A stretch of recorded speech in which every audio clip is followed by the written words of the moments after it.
La mujer era una figura esquelética, una colección de ángulos agudos envuelta en ropas tan finas que eran poco más que trapos de colores. Su nombre era Rosa, y temblaba, no solo por el viento cortante, sino por un frío profundo, a nivel del alma, que había echado raíces hacía semanas.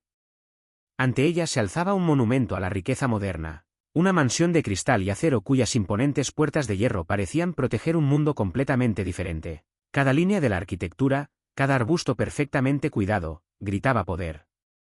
Con una mano que temblaba violentamente, encontró el botón del intercomunicador y lo pulsó. Pasó un momento de silencio cargado y luego, con un zumbido silencioso, las puertas se abrieron hacia adentro. Dio un paso vacilante, luego otro, caminando por el camino de entrada impoluto como si pisara suelo sagrado. La puerta principal era una losa enorme de madera oscura, imponente y absoluta. No se abrió con la ayuda de un mayordomo, sino por la mano de una mujer que era la viva imagen de la elegancia. Se quedó allí, una visión del éxito en un vestido de negocios hecho a medida que le quedaba perfecto, su postura irradiando una calma inquebrantable. Su expresión era ilegible, una máscara plácida de control. Rosa jadeó, un sonido seco y vibrante en su garganta. Sus ojos, muy abiertos por la incredulidad y una ola de conmoción, asimilaron el rostro que no había visto en una década, el último rostro que esperaba volver a ver. La mujer en la puerta no era una desconocida, sino un fantasma de un pasado lleno de traición y sueños robados. Una hermana estaba en la indigencia absoluta, mendigando un trozo de pan, mientras la otra sostenía las llaves de un reino. Ninguna sabía que este momento llevaba 10 años gestándose, una colisión kármica de dos vidas destrozadas por la codicia. Pero mientras la puerta se abría, la verdadera pregunta no era sobre el perdón, sino sobre la venganza. 10 años antes, el mundo era un lugar más suave y cálido. Era el mundo de Viñedos del Sol, el viñedo familiar, una hermosa y rústica finca enclavada en un valle bañado por el sol. No era el viñedo más grande de la región, pero era respetado, sus vinos conocidos por su carácter y corazón. El aire olía a uvas madurando y tierra húmeda, un perfume dulce y arcilloso que se aferraba a todo. En su centro se alzaba la casa familiar, una encantadora casa antigua con una amplia veranda y muros gruesos de historia. Este era el mundo de Elena. A los 24 años, ella era su corazón. Práctica y amable, se movía entre las hileras de vides con una comprensión innata, sus manos, a menudo manchadas de tierra y jugo de uva, leyendo la salud de las plantas como un erudito lee un texto amado. Vestía sencillamente con vaqueros y una camisa de trabajo descolorida, su belleza sin adornos y natural. Comprometida con Ricardo, un hombre al que adoraba, su vida se sentía tan plena y prometedora como las uvas que colgaban pesadas en la vid. Su hermana menor, Rosa, veía solo aburrimiento provinciano.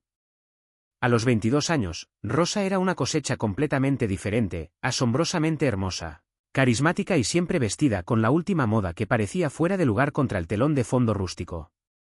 Se comportaba con un aire de descontento inquieto, viendo el viñedo como una prisión pintoresca y resintiendo abiertamente la atención que recibía Elena. Como la mayor y más responsable, Elena era la heredera designada, un hecho que irritaba a Rosa como una piedra en su zapato. Ricardo, el prometido de Elena, era guapo, encantador y peligrosamente ambicioso. Amaba a Elena, o al menos amaba la comodidad y estabilidad que ella representaba.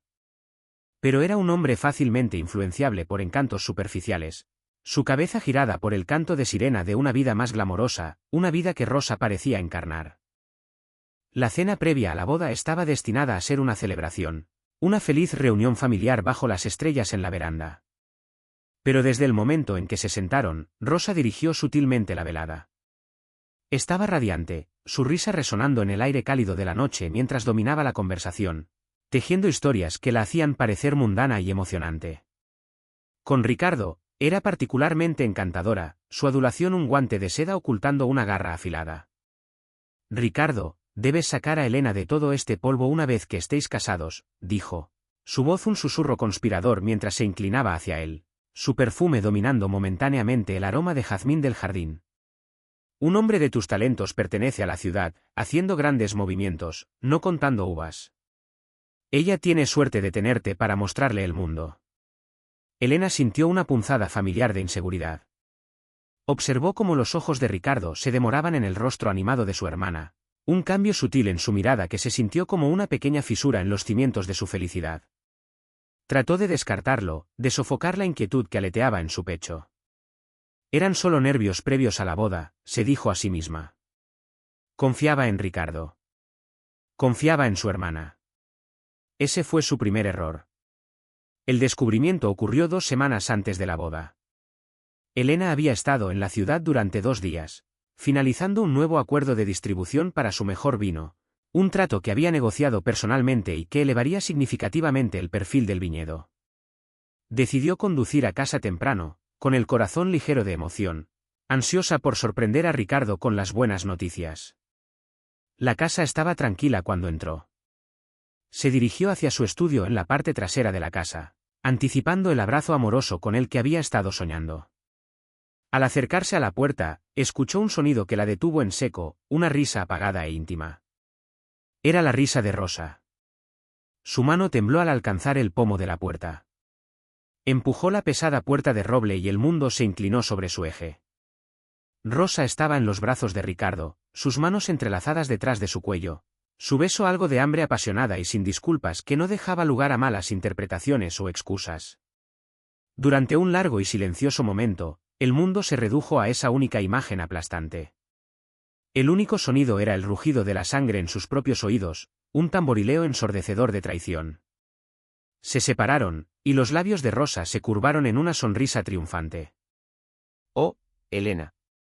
Has llegado temprano», ronroneó, sus ojos brillando con malicia.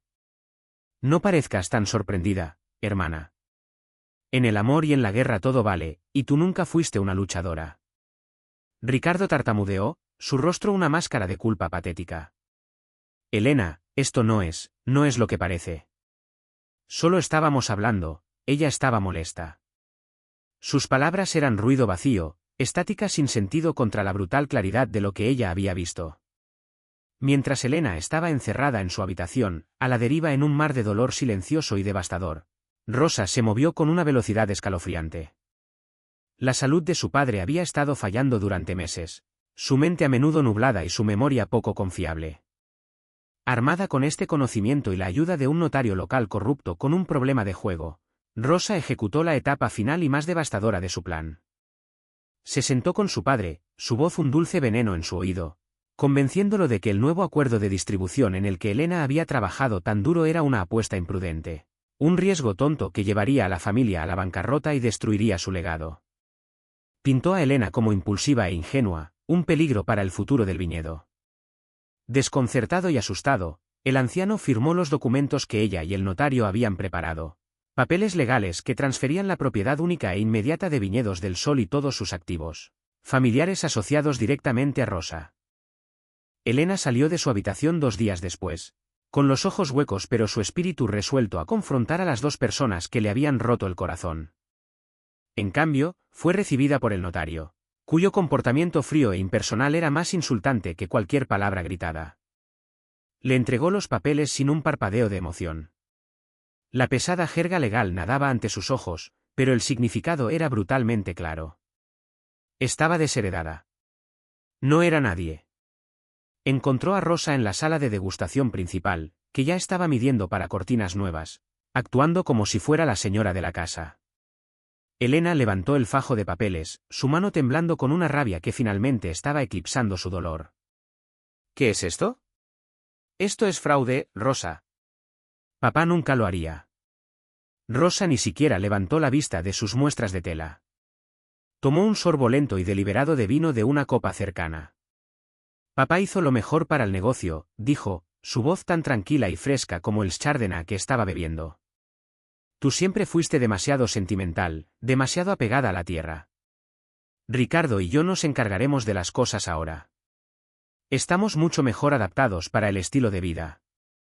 Finalmente encontró la mirada de Elena, sus ojos desprovistos de cualquier afecto fraternal. «Considera esto mi regalo de bodas y tu indemnización por despido. Deberías irte, Elena. Ya no hay nada para ti aquí». No quedaba nada por decir. No hubo confrontaciones dramáticas, ni despedidas llorosas. La traición fue tan absoluta que fue silenciosa. Elena fue a su habitación y empacó una sola maleta, una colección de ropa sencilla y algunos libros atesorados. No se llevó ninguna joya ni fotos familiares. Esas cosas pertenecían a una vida que le había sido robada. Se detuvo en su ventana, echando un último vistazo a las colinas onduladas y las hileras de vides que había cuidado desde que era niña, sus hojas susurrando en la brisa. El personal, que la había conocido toda su vida, observaba desde la distancia, sus rostros grabados con lástima y miedo. Sabían de lo que Rosa era capaz.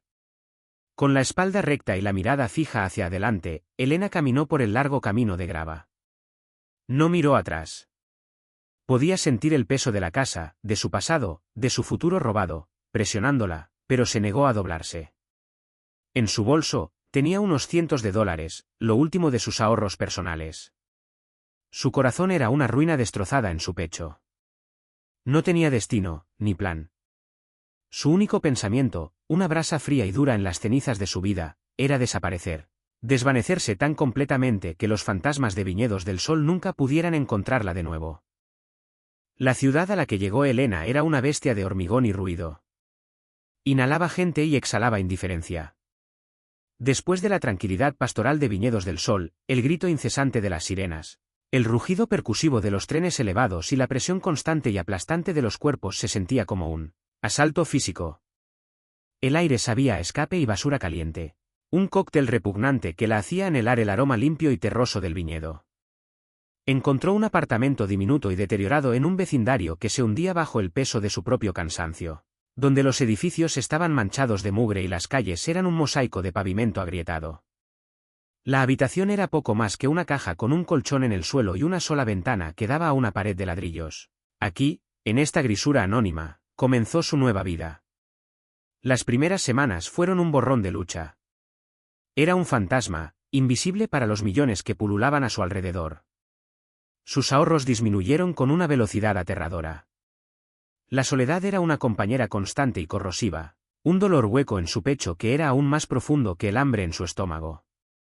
Desesperada, tomó un trabajo como camarera en Trattoria del Ponte, un pequeño restaurante italiano familiar a unas cuadras de su apartamento. El trabajo era agotador. Estaba de pie durante 12 horas al día, su cuerpo gritando en protesta, su mente entumecida por el agotamiento. Trabajaba turnos dobles siempre que podía. Los pocos dólares extra eran lo único que se interponía entre ella y la calle. El dueño de la trattoria era un hombre llamado Javier. Era anciano, viudo, con una cara como un mapa de carreteras de penas y un comportamiento tan brusco como un viejo oso. Su cinismo era un escudo que llevaba para proteger un corazón que había sido roto demasiadas veces, pero Elena, que sabía algo de corazones rotos, podía ver el destello de bondad debajo. La comida de Javier era magnífica, platos sencillos hechos con un amor y cuidado que eran palpables. Era comida honesta, llena de alma. Su vino, sin embargo, era una abominación. Servía tintos baratos y avinagrados y blancos insípidos, todos ellos insultantemente caros. Elena observaba noche tras noche cómo los clientes que deliraban con la pasta hacían una mueca después de su primer sorbo de vino. Una idea comenzó a formarse, una pequeña chispa de su antiguo yo reavivándose en la oscuridad. Usando el dinero de las propinas de una semana, fue a un distribuidor local y compró 3 botellas de un tinto siciliano y 2 de un Pinot Grigio fresco de un pequeño viñedo del norte. Eran superiores en todos los sentidos y, crucialmente, costaban un 30% menos que la bazofia que Javier estaba sirviendo actualmente. Esa noche, antes de la hora pico de la cena, se acercó a él, con el corazón palpitando. Colocó las botellas en la desgastada barra de madera entre ellos. Él las miró con furia, luego a ella. ¿Qué es esto?, refunfuñó, su voz cargada de sospecha. Javier, tu comida es increíble, está hecha con amor, comenzó, su propia voz firme a pesar de sus nervios. Pero tu vino te está fallando. La gente pagará por calidad si les das una historia. Este vino, dijo, sus dedos trazando la etiqueta del tinto siciliano, este vino tiene una historia. Es de una familia, igual que la tuya, que ha trabajado la tierra durante 100 años en las laderas de un volcán. Javier se burló, pero ella vio un destello de interés en sus ojos cansados. Ella siguió adelante, su pasión por el tema, una pasión que pensaba que se había extinguido para siempre, regresando en una ráfaga cálida. Le habló del terroir, las notas de cereza y tabaco, la forma en que complementaría su salsa boloñesa. Lo convenció, con la autoridad tranquila de alguien que conocía su oficio, para que la dejara intentarlo. Él accedió, a regañadientes, a una prueba de un solo fin de semana. Los nuevos vinos se agotaron para el sábado por la noche. Las ventas de vino, la parte más débil de su libro de contabilidad, se triplicaron en un mes. Javier la miró con nuevos ojos. Vio más allá de la camarera cansada y vio a la experta astuta y apasionada que realmente era. Comenzó a enseñarle, no sobre vino, sino sobre la ciudad. Le enseñó en quién confiar, a quién evitar, cómo leer la letra pequeña y cómo luchar por cada dólar. Se convirtió en su mentor, la improbable figura paterna que ella tan desesperadamente necesitaba. Elena ya no estaba solo sobreviviendo, se estaba preparando. Sus noches no eran para descansar. Las pasaba en la biblioteca pública, encorvada sobre libros de logística global, comercio internacional y finanzas corporativas. Compró una computadora de segunda mano, y desde su diminuto apartamento, se adentró en el complejo mundo de las leyes de importación y exportación. Un plan comenzó a cristalizar, una visión nacida de las cenizas de su vida robada. Construiría una empresa que hiciera exactamente lo contrario de los grandes conglomerados impersonales. Su empresa sería un puente, conectando pequeños viñedos artesanales de todo el mundo directamente con un mercado que ansiaba autenticidad. No solo vendería vino, vendería sus historias, la misma cosa que Rosa y Ricardo habían tratado de borrar. La llamaría Vino Novo Global. El nombre se sentía correcto, una declaración de su propio nuevo comienzo. Redactó un plan de negocios meticuloso, sus manos, una vez manchadas con la tierra de su hogar, ahora manchadas de tinta y determinación. Se lo presentó a Javier, quien lo leyó en silencio, con el ceño fruncido en concentración. Cuando terminó, la miró y, por primera vez, sonrió, una sonrisa genuina y sin reservas. La llevó a su banco a la mañana siguiente y CEO firmó un préstamo para pequeñas empresas por $25.000. Vino Novo Global había nacido oficialmente. Su sede en un rincón de un apartamento del tamaño de una caja de zapatos. Su directora ejecutiva una mujer que no tenía nada más que perder. Los siguientes 2 años fueron una rutina implacable. La vida de Elena era un montaje de trabajo duro y castigador, alimentado por un fuego insaciable. Sus días comenzaban al amanecer con llamadas en frío a propietarios de viñedos en España, Argentina e Italia. Su voz ronca mientras trataba de convencerlos, en un español roto y un italiano vacilante, de confiar en una empresa que ni siquiera tenía una oficina adecuada. Sus tardes las pasaba empacando cajas ella misma en una pequeña y húmeda unidad de almacenamiento que alquilaba. Por mes, el olor a cartón y cinta de embalaje convirtiéndose en su nuevo perfume. Ella era la directora ejecutiva, el departamento de ventas, la coordinadora de logística y todo el equipo de embalaje. Estaba agotada, perpetuamente al borde del colapso, pero estaba construyendo algo que era suyo, y ese conocimiento era el único combustible que necesitaba. Luego llegó la oportunidad. Una cadena de nuevos hoteles boutique, buscando hacerse un nombre con una experiencia única y curada, estaba interesada en su cartera. Era una oportunidad masiva, pero también un riesgo aterrador. El pedido era más grande que cualquier cosa que hubiera manejado, y cumplirlo requeriría que asumiera una deuda significativa, apalancando cada centavo de su crédito. El fracaso no solo significaría el fin de su empresa, significaría la bancarrota personal, un agujero tan profundo del que tal vez nunca saldría. Javier aconsejó precaución, pero vio la mirada en sus ojos y supo que no se dejaría disuadir. Ella tomó el riesgo. Durante 6 semanas agonizantes, su vida fue caminar por la cuerda floja sobre un abismo financiero. El día que se entregó el primer envío, no pudo comer ni dormir. La llamada llegó la tarde siguiente. Era el vicepresidente de operaciones del grupo hotelero. Su voz no solo estaba complacida, estaba extasiada. A los huéspedes les encantaba el vino, las historias, todo el concepto. Quería duplicar el pedido para el próximo trimestre y discutir un contrato exclusivo. En el momento en que colgó el teléfono, una ola de alivio tan poderosa que mareaba la invadió.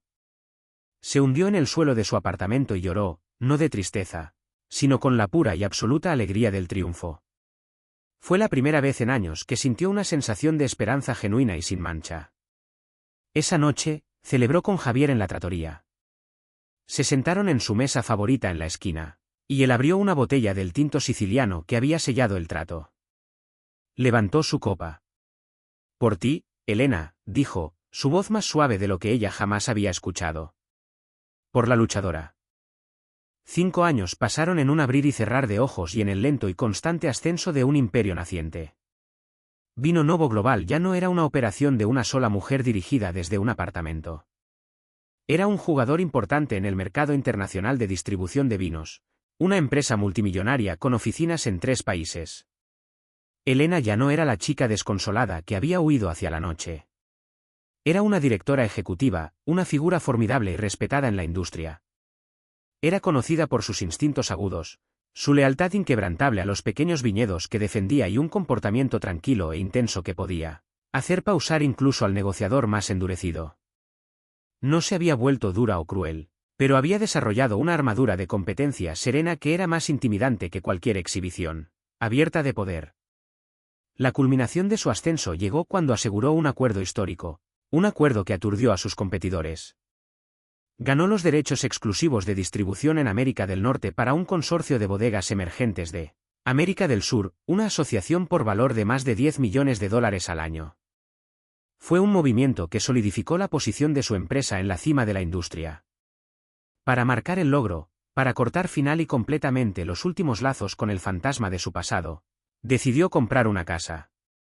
No solo un apartamento, sino una declaración. Compró una magnífica mansión moderna en Deitz, el distrito más exclusivo de la ciudad, un palacio de cristal y luz que se aferraba a la ladera de un acantilado, ofreciendo impresionantes vistas de la ciudad en expansión abajo. La escena final de su transformación tuvo lugar en el vasto y minimalista balcón de su nuevo hogar. Vestida con una elegante bata de seda, con una copa de champán caro en la mano, miró la interminable alfombra de luces de la ciudad. Cada luz era una historia, una lucha, un sueño. Ella una vez se había perdido entre ellas, una sola llama parpadeante en peligro de extinguirse. Ahora, estaba por encima de ellas, una reina hecha a sí misma en su castillo. No había olvidado la traición ni el dolor. No había perdonado. Pero había tomado los pedazos rotos de su pasado y los había forjado, no en un arma de venganza, sino en una armadura impenetrable. El pasado estaba resuelto, un capítulo cerrado en un libro que todavía estaba escribiendo. Elena finalmente era libre. Mientras Elena construía un imperio sobre cimientos de integridad y valor, el reino que había perdido comenzaba a pudrirse desde adentro hacia afuera. 3 años después de tomar el control de Viñedos del Sol, Rosa y Ricardo vivían una vida de excesos impresionantes. La vieja y encantadora casa de campo había sido destripada y transformada en una monstruosidad moderna y chillona de cromo y cuero blanco. El viñedo en sí, el alma de la finca, era una preocupación lejana, mal administrada por una empresa externa cuyos informes apenas miraban. Su enfoque estaba en la apariencia de riqueza, no en su creación. Daban fiestas extravagantes que eran la comidilla del condado, eventos donde el champán fluía más libremente que el agua y los invitados, vestidos con atuendos brillantes, bailaban hasta el amanecer sobre los pisos de mármol que habían reemplazado las cálidas baldosas históricas de terracota. Una de esas noches, la finca estaba resplandeciente de luz, el bajo palpitante de la música de un DJ vibrando a través del mismo suelo donde generaciones de vides habían crecido. Rosa, goteando diamantes, era el centro de atención, su risa alta y quebradiza mientras mostraba un nuevo collar, una constelación de piedras que brillaban malévolamente bajo los reflectores. Ricardo estaba cerca, con una sonrisa fija en su rostro, riendo un poco demasiado fuerte ante la broma insulsa de un invitado.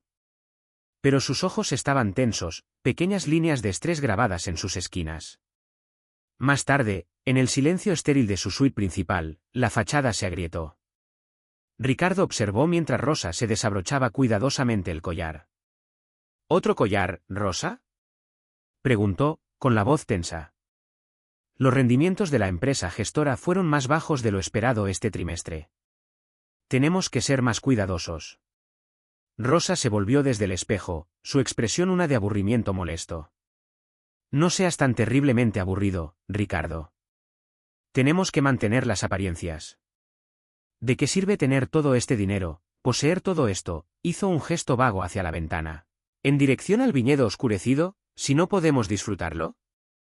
La gente espera que vivamos de esta manera. La gente espera que seamos solventes, respondió él, la sonrisa desaparecida por completo ahora. Esto no es un juego. Oh, pero lo es, susurró ella, caminando hacia él y pasando un dedo manicurado por su pecho. Y ganamos. Nunca olvides eso. Él se estremeció ante su toque. Los cimientos de su relación, una estructura construida sobre el terreno robado de la felicidad de otro, comenzaban a temblar. No había amor manteniéndola unida, solo un interés compartido y desesperado en un estilo de vida que rápidamente descubrían que ya no podían permitirse. La desesperación de Ricardo se convirtió en una herida supurante. El ingreso constante y confiable del viñedo, que le había parecido una fortuna cuando era solo el prometido de Elena, era una miseria en comparación con la vida que él y Rosa llevaban ahora. Necesitaba más. Comenzó a escuchar los consejos calientes, susurrados por sus nuevos amigos ricos en exclusivos clubes de golf y partidas de póker nocturnas. Eran hombres que trataban el dinero como un juguete, y Ricardo, ansioso por demostrar que pertenecía a su club, comenzó a jugar sus juegos. Vertió dinero que no tenían en nuevas empresas tecnológicas especulativas con presentaciones llamativas y sin productos reales. Compró en un desarrollo inmobiliario en el extranjero que no era más que una serie de fotografías manipuladas y permisos falsificados. Cada inversión fracasó más espectacularmente que la anterior, creando un agujero negro de deuda que amenazaba con consumirlo. Lo ocultó todo a Rosa. Sus días se convirtieron en una red de mentiras y engaños. Pasaba horas en su estudio, no administrando la finca, sino mirando hojas de cálculo que brillaban con números rojos aterradores. Una tarde, estaba al teléfono con su corredor, su rostro pálido y resbaladizo de sudor. Escuchó en silencio mientras el hombre al otro lado de la línea explicaba, en términos fríos y clínicos, que la firma de biotecnología en la que había apostado tan fuertemente había fallado en sus ensayos clínicos. Las acciones no valían nada. Había perdido más de $500,000, dinero que había pedido prestado contra las ganancias futuras del viñedo. Colgó el teléfono, su mano temblando tanto que apenas podía volver a colocar el receptor en su base. Sintió una ola de náuseas. Rosa estaba en un spa en la ciudad, gastando más en un solo fin de semana de lo que el viñedo ganaría en un mes. Estaba solo con su secreto, un secreto que se hacía más pesado día a día. En este vórtice de pánico y miedo entró un hombre que parecía la respuesta a todas las oraciones de Ricardo. Era un gurú de inversiones llamado Julián. Una figura elegante y carismática con una sonrisa deslumbrante y un traje que costaba más que el coche de Ricardo. Julián tenía un don para detectar la desesperación, y en Ricardo, vio a un hombre ahogándose, listo para aferrarse a cualquier mano ofrecida, por traicionera que fuera. Encontró a Ricardo en el bar del club de campo, bebiendo un whisky, y comenzó su seducción.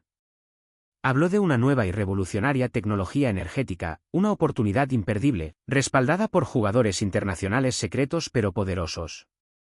Pintó una imagen de riqueza increíble, de rendimientos tan vastos que empequeñecerían los problemas actuales de Ricardo. Era su última oportunidad, explicó Julián. Una oportunidad de triplicar su dinero en 6 meses y asegurar su futuro para siempre. Todo lo que requería era una inversión inicial significativa. El estafador nombró una cifra que hizo que la sangre de Ricardo se helara. Era todo lo que les quedaba. Para conseguirlo, tendría que liquidar los últimos activos no hipotecados del viñedo, el último pedazo de tierra sólida bajo sus pies. Ricardo vaciló, un destello de su antiguo yo, más cauteloso, tratando de abrirse paso a través de la niebla de su miedo. Pero luego se imaginó el rostro decepcionado de Rosa, el desprecio en sus ojos. Imaginó los susurros de sus amigos, la humillación de su inevitable caída en desgracia. No vio otra salida.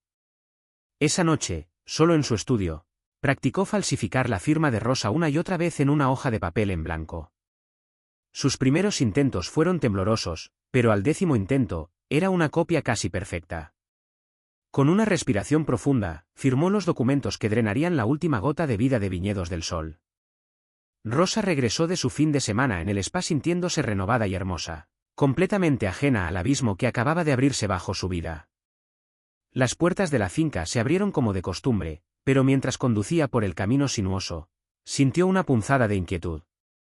La casa estaba demasiado tranquila. Por lo general, a esta hora, se escucharía el sonido de los jardineros, el zumbido del limpiador de piscinas. Hoy, Solo había un silencio inquietante y perturbador. Entró en la casa, sus tacones resonando ruidosamente en el piso de mármol. ¿Ricardo? Llamó, su voz haciendo eco en el vestíbulo cavernoso. Sin respuesta. Subió la amplia escalera hacia su dormitorio, una premonición helada comenzando a formarse en su estómago. La escena que la recibió fue de devastación silenciosa. La habitación había sido saqueada, pero no por un ladrón. Había sido despojada con una precisión fría y personal. Su vestidor, un templo a su vanidad lleno de ropa de diseñador y bolsos, estaba medio vacío. Su joyero, que había descansado en su tocador, yacía abierto y vacante, su forro de terciopelo como una herida oscura y abierta. La pequeña caja fuerte escondida detrás de una pintura, donde guardaban su dinero de emergencia, también estaba abierta y vacía. Sobre la cama perfectamente hecha, descansando en su almohada de seda, había una nota simple y cruel. Sus manos temblaron mientras la recogía. Era la letra de Ricardo. La nota era corta, sus palabras como fragmentos de vidrio. Le decía que la inversión era una estafa, que todo el dinero se había ido. Decía que huía del país, que los acreedores y la ley vendrían por ellos, y que no tenía intención de enfrentar las consecuencias. Había tomado el poco efectivo que pudo agarrar, junto con sus posesiones más valiosas y fáciles de transportar. La nota terminaba con una línea que quedaría grabada en su memoria para siempre: obtuviste la vida que querías. Este es solo el precio. El mundo de Rosa no solo se agrietó, se vaporizó. Sus rodillas cedieron y se hundió en el suelo, la nota revoloteando de sus dedos entumecidos. No era angustia lo que sentía. Nunca había amado verdaderamente a Ricardo. Era el terror frío, absoluto y total de estar completa y totalmente sola, de ser abandonada. Él no solo la había dejado, había destripado su vida, llevándose las únicas cosas que ella realmente había valorado: su dinero, su estatus, su escudo dorado contra el mundo. El colapso fue rápido y brutal. En una semana, llegaron los primeros avisos de los bancos. El viñedo, hipotecado hasta el tope y ahora despojado de sus activos finales, fue embargado. A Rosa le dieron 48 horas para desalojar las instalaciones. Fue desalojada con nada más que unas pocas maletas de ropa y la ropa que llevaba puesta. La vida que había construido sobre una base de mentiras se desmoronó en polvo, y se quedó de pie en las ruinas. Su descenso fue una espiral rápida y dolorosa hacia un infierno que nunca había imaginado. Sus amigos, los que habían acudido en masa a sus fiestas y se habían deleitado con su gloria reflejada, de repente dejaron de contestar sus llamadas. Los mensajes de voz quedaron sin respuesta. Los mensajes de texto quedaron sin leer. Era una leprosa social, el hedor del fracaso y la pobreza, un contagio del que todos huían. Vendió su último reloj de diseñador restante, un regalo de Ricardo en su primer año, por una miseria a un dueño de casa de empeño que la miró con desprecio indisimulado. El dinero duró 3 noches en un motel barato y mugriento en las afueras de la ciudad, un lugar que olía a cigarrillos rancios y desesperación. Cuando el dinero se acabó, el gerente del motel, un hombre grande con una camisa manchada y sin simpatía en sus ojos, tiró su maleta a la calle y cerró la puerta tras ella. La escena final de este capítulo de su vida tuvo lugar en la fría y resonante extensión de una estación de autobuses en el centro. Estaba acurrucada en un banco de plástico duro, temblando, tratando de hacerse pequeña e invisible. Las luces fluorescentes arriba proyectaban un resplandor duro e implacable, destacando la mugre en su rostro y el miedo en sus ojos. La hermosa, manipuladora y una vez invencible Rosa se había ido.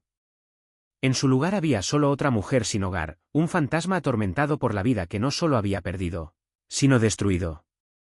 Los transeúntes pasaban apresuradamente, con los rostros desviados, sus mentes en sus propios destinos, completamente ajenos a la mujer temblorosa y hambrienta que una vez había sido una reina.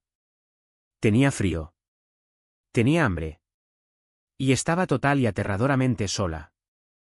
Durante días, el hambre había sido un depredador implacable, acechando a Rosa a través de las calles frías e indiferentes de la ciudad. Era un dolor hueco y punzante que había consumido todos los demás pensamientos, todos los demás sentimientos. El orgullo era un lujo que ya no podía permitirse. La vergüenza era un fantasma que le susurraba al oído, pero el dolor en su vientre era un rugido que lo ahogaba. Sus pies, entumecidos y doloridos en zapatos que se desmoronaban, la llevaron como por algún instinto primario hacia el enclave más rico de la ciudad, un distrito conocido como The Heights. Las casas aquí no eran solo hogares, eran fortalezas de éxito. Y su lógica desesperada y fracturada le dijo que donde había gran riqueza, podrían sobrar unas pocas migajas. Eligió una casa al azar, una estructura moderna de vidrio y piedra oscura que parecía elevarse del césped cuidado como un monumento a un nuevo tipo de poder. No tenía la vieja y estirada formalidad heredada de las otras mansiones. Esto se sentía como dinero nuevo, y el dinero nuevo, imaginó, podría estar más inclinado hacia el gran gesto caritativo. Llamó, el sonido de sus nudillos en la madera sólida un golpecito patético contra la puerta de la fortaleza. La puerta se abrió y, por un momento vertiginoso, el mundo de Rosa se llenó con la imagen de la mujer parada ante ella. Este era el momento que se había descrito antes, la colisión de dos mundos, pero ahora se expandía, el tiempo ralentizándose hasta casi detenerse mientras el peso total del encuentro se asentaba. Desde la perspectiva de Helena, la mujer en su puerta era un naufragio. Su cabello era una maraña apelmazada, su rostro demacrado y manchado de mugre. Pero debajo de los restos, los ojos eran inconfundibles. Eran los mismos ojos que una vez habían brillado con malicia y envidia, los mismos ojos que la habían mirado con desdén triunfante en el peor día de su vida. Ahora, estaban llenos de una mezcla familiar y tóxica de desafío y miedo animal crudo.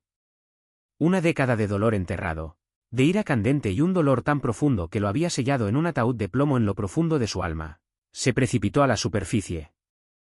Sin embargo, su rostro permaneció como una máscara de calma helada, su expresión ilegible, su postura inquebrantable. Había pasado 10 años construyendo esta fortaleza, no solo la de piedra y vidrio, sino la de dentro de su corazón. No se desmoronaría ahora. Desde el punto de vista de Rosa, la mujer en la puerta era una aparición de poder. Era la elegancia personificada, irradiando una autoridad tan absoluta que hacía que Rosa se encogiera físicamente, sus hombros encorvándose como para protegerse de un golpe físico. Entonces, a través de la neblina del hambre y el agotamiento, el reconocimiento la golpeó, no como un suave amanecer sino como un rayo. El rostro era mayor, más refinado, grabado con una fuerza que nunca había estado allí antes, pero era el rostro de Helena. Era imposible. No podía ser. Un vórtice de emociones se arremolinó dentro de ella, una vergüenza tan caliente que sentía como si le quemara la piel, un miedo que era frío y agudo, y debajo de todo, un parpadeo desesperado y patético de esperanza. Había llamado a la puerta de la única persona en el mundo que tenía todas las razones para verla morir de hambre. Sin una sola palabra, Helena se hizo a un lado. El gesto no fue una invitación, fue una orden. Rosa vaciló por una fracción de segundo, luego pasó arrastrando los pies junto a ella hacia el vestíbulo de entrada. El interior de la mansión era impresionante, un vasto espacio abierto de diseño minimalista.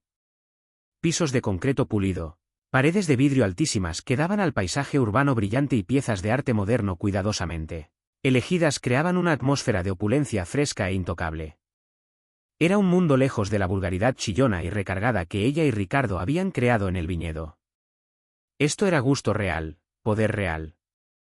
La mera escala de ello, la tranquila confianza que proyectaba, la abrumaba, haciéndola sentir más pequeña y sucia de lo que se había sentido en la calle. Helena no la llevó al gran comedor, donde una mesa lo suficientemente larga como para sentar a 20 personas se sentaba en un esplendor silencioso. En cambio, la guió a través de una serie de pasillos hasta un área de cocina simple y sin adornos en la parte trasera de la casa. Señaló una pequeña mesa de madera sencilla con 2 sillas simples. Rosa se hundió en una de ellas, sus piernas de repente incapaces de sostenerla. Helena se movió con una eficiencia desconcertante y silenciosa. Abrió un refrigerador que era una maravilla de acero inoxidable, sacó un recipiente y vertió su contenido en una cacerola.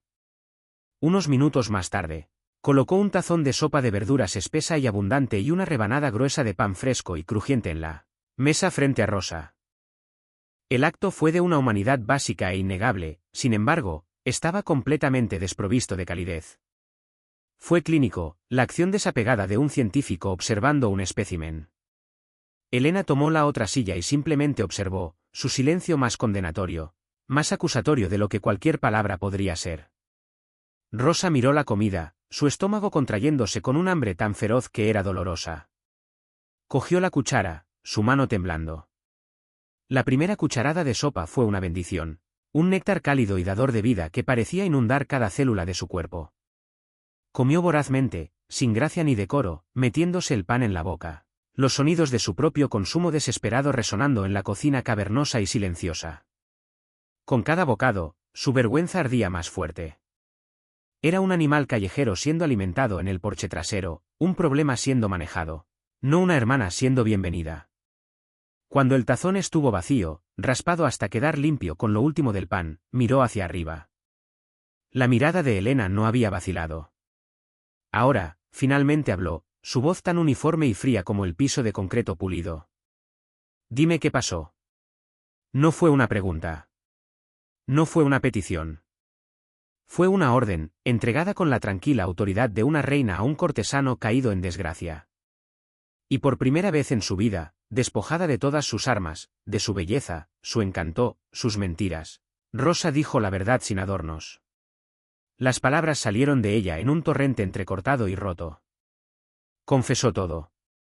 El dinero despilfarrado, las fiestas interminables, las apuestas cada vez más tontas de Ricardo. Le contó a Elena sobre su engaño, sobre el estafador, sobre las firmas falsificadas y el abandono final y brutal. Describió a sus amigos dándole la espalda, la humillación de ser desalojada, el terror de dormir en las calles, el hambre punzante, el manto sofocante de invisibilidad que había descendido sobre ella. Comenzó a llorar, pero las lágrimas no eran por el dolor que le había causado a Elena. Eran lágrimas de autocompasión pura y sin diluir. Lo perdí todo, sollozó, su voz espesa y ronca. Él se llevó todo, Elena. Todo. Me dejó sin nada.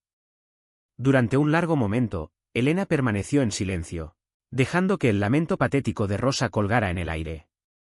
Luego se inclinó ligeramente hacia adelante, sus ojos como astillas de hielo. No, dijo, su voz peligrosamente suave. Él no te dejó sin nada. Te dejó con lo que tú me dejaste a mí. Nada. La diferencia es que mis manos estaban limpias. Yo fui dueña de mi nada. No me poseyó. Yo construí esto, hizo un gesto lento y deliberado que abarcaba la magnífica casa, la ciudad más allá, todo el imperio que comandaba, cada pieza de ello, desde la tierra en la que tú y él me dejaron. ¿Qué has construido tú, Rosa? ¿Qué has creado tú que no haya sido tallado del corazón de otra persona? Las palabras golpearon a Rosa con la fuerza de un golpe físico, sacándole el aire de los pulmones y silenciando sus sollozos. Eran verdad. Cada una de ellas era verdad. Ella nunca había construido nada. Solo había tomado. Rota, total y completamente rota, miró a la hermana a la que había agraviado, la hermana que ahora sostenía su miserable vida en la palma de su mano. Una sola lágrima genuina, una lágrima de remordimiento real, trazó un camino limpio a través de la mugre en su mejilla. Susurró las palabras, una súplica final y desesperada desde las profundidades de su infierno hecho por ella misma. Lo siento, Elena.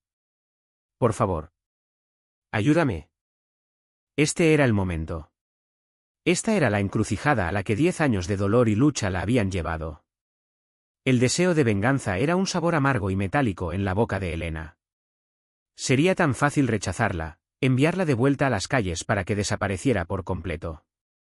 Sería justicia. Pero mientras miraba a la criatura patética acurrucada en la mesa de su cocina, otra imagen surgió en su mente, el recuerdo de un anciano brusco llamado Javier, un hombre que le había dado una oportunidad a una chica desconsolada e indigente cuando no tenía nada ni a nadie. No lo había hecho por lástima, sino porque vio un destello de algo que valía la pena salvar. Elena se levantó y caminó hacia la ventana de piso a techo en su oficina, una habitación adyacente a la cocina, mirando la ciudad que había conquistado. La vista era su trofeo, un testamento de su victoria. Se volvió para enfrentar a su hermana, su decisión tomada. No fue una decisión basada en el perdón, porque algunas cosas nunca podrían ser perdonadas. Fue una decisión basada en un tipo de misericordia más severo y difícil. No te dejaré vivir aquí, dijo Elena, su voz firme, sin dejar lugar a negociación. Esta casa es mía. Fue construida sobre mi propio trabajo, mis propias noches de insomnio, y no será manchada por el pasado. No tendré a tu fantasma rondando estos pasillos. Pero, hizo una pausa, dejando que el peso de sus siguientes palabras se asentara. No te dejaré morir de hambre en la calle. Te ofrezco dos opciones, Rosa. La primera es un boleto de autobús de regreso a nuestra ciudad natal. Sale mañana por la mañana. Puedes volver allí y vivir con los fantasmas de lo que hiciste. Te daré suficiente dinero para el alquiler de un mes en un apartamento barato. Después de eso, estás por tu cuenta. Dejó que eso se asimilara antes de continuar. La segunda opción es un trabajo. Uno real. Trabajarás en el almacén principal de mi empresa, empacando cajas. Tu turno comenzará a las 6 de la mañana. Ganarás el salario mínimo y encontrarás tu propio lugar para vivir con el dinero que ganes. No habrá trato especial. No habrá limosnas. Serás solo otra trabajadora, sin rostro y sin nombre para mí. Empezarás desde la nada, exactamente igual que yo. La elección es tuya. Rosa la miró fijamente, aturdida en silencio por la oferta fría, práctica y absolutamente brutal. Había esperado un rechazo furioso, en sus fantasías más desesperadas, una reunión llorosa y compasiva. No había esperado esto. Esto era una forma de castigo y una forma de salvación, todo en uno. Un trabajo. Salario mínimo. Empacar cajas. Era una vida que no podría haber imaginado en sus peores pesadillas.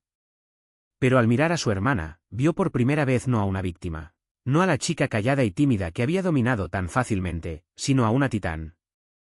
Vio el vasto abismo insalvable entre ellas, un abismo hecho no de riqueza, sino de carácter. Humillada de una manera que nunca antes lo había sido, con lágrimas de remordimiento verdadero y profundo cayendo finalmente, Rosa miró a la hermana que había destruido y que se había rehecho a sí misma en algo inquebrantable.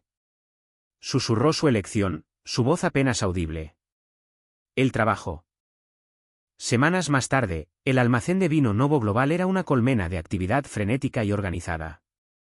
El aire era fresco y olía a cartón y al tenue y dulce aroma del vino. Las carretillas elevadoras pitaban mientras movían palés, y el chirrido rítmico de las pistolas de cinta de embalar creaba una sinfonía industrial constante. Entre las docenas de trabajadores que se movían con un propósito enérgico estaba Rosa. Estaba más delgada que nunca, pero era la delgadez magra del trabajo, no de la inanición. Llevaba pantalones de trabajo azules sencillos y una camisa polo de la empresa, sus manos una vez perfectamente manicuradas ahora desnudas y callosas, manejando expertamente una pistola de cinta mientras sellaba caja tras caja. Su cabello estaba recogido en una cola de caballo simple y severa, y su rostro, libre de maquillaje, estaba grabado con un cansancio que llegaba hasta los huesos. Pero por primera vez en mucho tiempo, había un destello de algo más en sus ojos, algo que parecía casi un propósito. Muy por encima del bullicioso piso del almacén, en una oficina minimalista con paredes de vidrio, Elena estaba mirando hacia abajo. No miraba por la ventana, sino a un gran monitor en su escritorio que mostraba una transmisión en vivo de las cámaras de seguridad. Hizo zoom en una esquina del almacén, en la figura de su hermana terminando un palé de cajas y pasando al siguiente sin pausa. Elena observó durante un largo y silencioso momento, su expresión ilegible. Luego, con un clic decisivo de su mouse, cerró la ventana en su pantalla, sumergiendo esa sección del almacén nuevamente en el anonimato digital. Su mirada cambió. Esparcidos por la vasta extensión de su escritorio estaban los planos arquitectónicos para la nueva sede europea de su empresa, un proyecto masivo y ambicioso. Cogió un bolígrafo, su mente ya volviéndose hacia la logística, los cambios de divisas, el futuro. El pasado estaba resuelto. No estaba perdonado, no estaba olvidado, pero había sido puesto en su lugar apropiado. Una deuda pagada con sudor y cartón, una caja a la vez. No necesitaba mirar más. Finalmente, y completamente, era libre.